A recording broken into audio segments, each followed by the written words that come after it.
on est en train de tout recommencer, donc je vais recommencer à la question 1 sur... Parce qu'on avait mal placé le micro. Parce qu'on avait mal placé le micro, exactement. Donc on est reparti.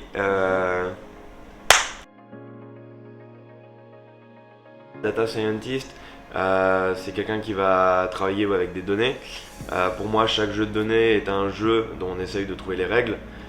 Plus concrètement, j'essaye d'automatiser des tâches répétitives. À Taurus Medical, on travaille exclusivement dans le domaine de la santé et notre but, c'est de faciliter le travail quotidien du personnel soignant.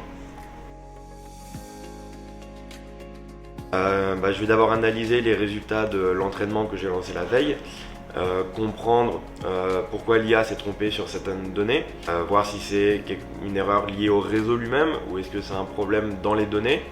Et une fois que j'ai fait ça, j'améliore et je relance l'entraînement afin d'obtenir de meilleurs résultats. Je dirais qu'on travaille avec une grosse base de données et que si on doit toutes les traiter une par une, ça va prendre énormément de temps. Donc l'idée c'est de trouver la petite astuce, le petit truc qui fait qu'on va qu'on va les traiter le plus rapidement possible. C'est quelque chose intellectuellement de très challengeant et de très plaisant au quotidien. Dans les années 90, Kasparov contre Deep Blue aux échecs, il y a une partie où Deep Blue à un moment joue un coup complètement incompréhensible.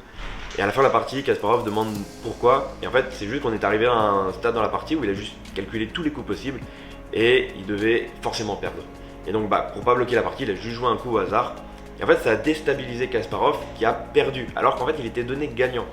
Et ce que j'aimerais qu'on retienne de cette histoire, c'est juste que l'IA, face aux mêmes données, elle prendra toujours la même décision et jamais elle se laissera submerger par ses émotions.